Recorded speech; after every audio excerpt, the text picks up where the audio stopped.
Hi நண்பர்களே, நான் உங்க புஜ்ஜிமா.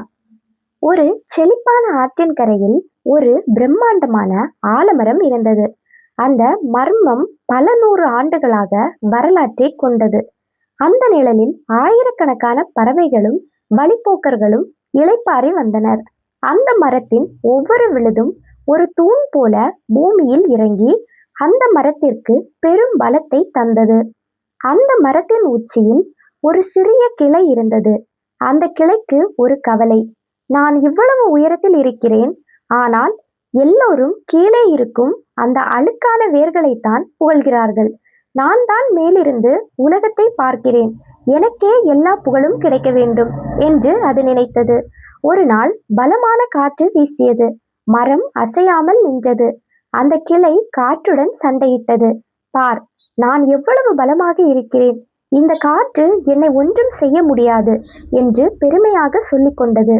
ஆனால் அந்த மரத்தின் வேர்கள் தான் அடியில் மண்ணை பிடித்து கொண்டிருக்கின்றன என்பது அதற்கு தெரியவில்லை. அந்த கிளையின் அருகில் ஒரு வயதான குருவி கூடு கட்டியிருந்தது. அந்த குருவி சொன்னது, கிளையே, நீ உயரத்தில் ஆடுவது உனது பெருமை அல்ல, கீழே இருக்கும் வேர்கள் உனக்கு தரும் பலம்தான் அது.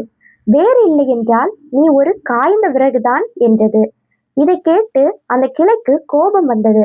எனக்கு யாரிடமும் உதவி தேவையில்லை, நான் சுயமாக வளர விரும்புகிறேன் என்று கத்தியது. ஒரு நாள் ஒரு மின்னல் தாக்கியதில் அந்த கிளை மரத்திலிருந்து ஒடிந்து கீழே விழுந்தது. இப்போது அது மண்ணில் கிடந்தது. மரத்தோடு இருந்தவரை பச்சையாக இருந்த கிளை இப்போது மெல்ல மெல்ல காய தொடங்கியது. இலைகள் உதிர்ந்தன. அப்போதுதான் அந்த கிளைக்கு தான் செய்த தவறு புரிந்தது. வேரோடு இருக்கும்போதுதான் எனக்கு உயிர் இருந்தது, இப்போது நான் வெறும் குப்பை என்று வருந்தியது. இதே சமயம் அந்த மரத்தின் அடியில் ஒரு சிறிய விதை விழுந்தது. அந்த விதை மண்ணுக்குள் புதைந்தது. அது இருட்டாக இருந்தது, மூச்சு முட்டுவது போல் இருந்தது.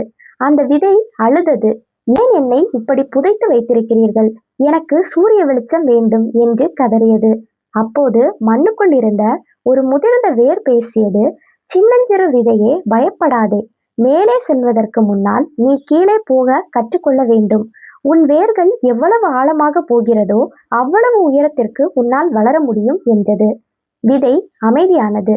அது மெல்ல மெல்ல தனது வேர்களை மண்ணுக்குள் அனுப்பியது. அது கஷ்டமாக இருந்தது, கற்களை தாண்டி போக வேண்டியிருந்தது.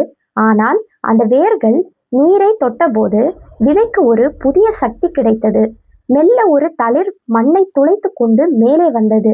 சில ஆண்டுகளில் அந்த சிறிய விதை ஒரு பெரிய மரமாக வளர்ந்தது. இப்போது அதற்கு பெருமை வரவில்லை, ஏனெனில் அது இருட்டில் இருந்தபோது வேர் கற்றுக் கொடுத்த பாடத்தை, மாயை அடித்தளம்தான் உண்மை என்பதை உணர்ந்து கொண்டது. இந்த மரத்தின் அடியில் ஒரு இளைஞன் வந்து அமர்ந்தான். அவன் பெயர் அருண். அவன் நகரத்தில் ஒரு பெரிய வேலையில் இருந்தான்.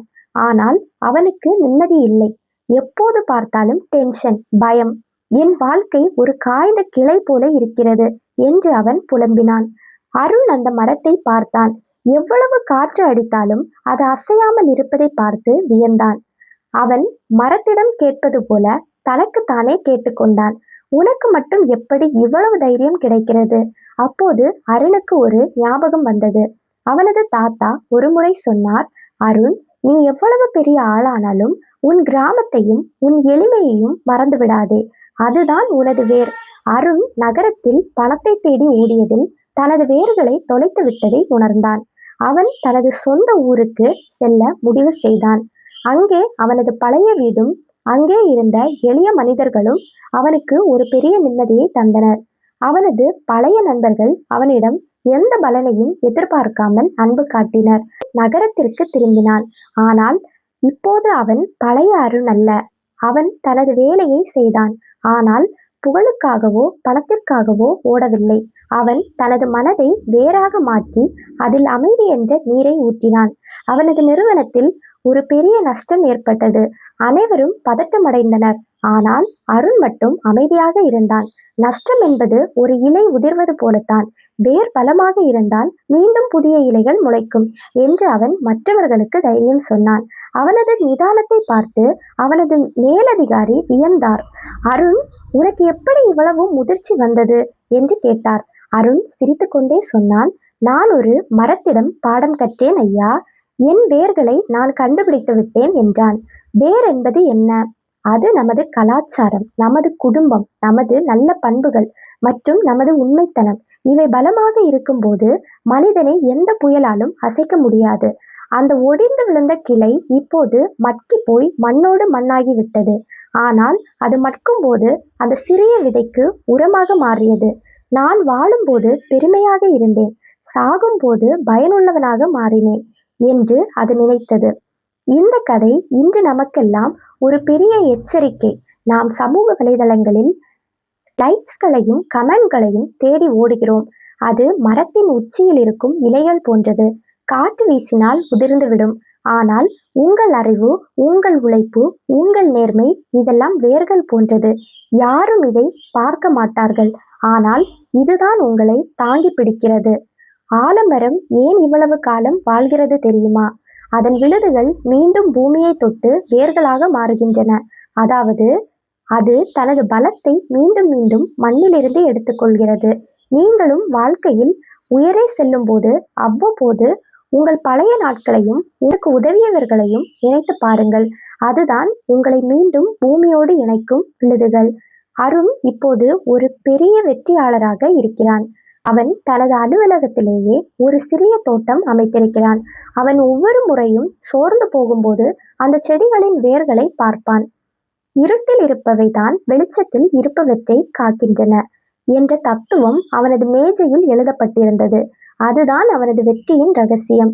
பல நேரங்களில் நமக்கு திறமை இருக்கும், ஆனால் வாய்ப்பு இருக்காது. அப்போது கவலைப்படக்கூடாது. அந்த விதை மண்ணுக்குள் இருந்த காலத்தை நினைத்து பாருங்கள்.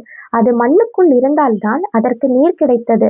உங்கள் தனிமை என்பது உங்களை நீங்களே பலப்படுத்திக் கொள்ளும் காலம். அதை வீணடிக்காதீர்கள். அங்கேதான் உங்கள் வேர்கள் வளர்கின்றன. இன்று முதல் உங்கள் வெளிப்பகட்டை விட உங்கள் உட்பண்புகள் வளர்க்க தொடங்குங்கள். மற்றவர்கள் உங்களை புகழ வேண்டுமென்று நினைக்காதீர்கள்.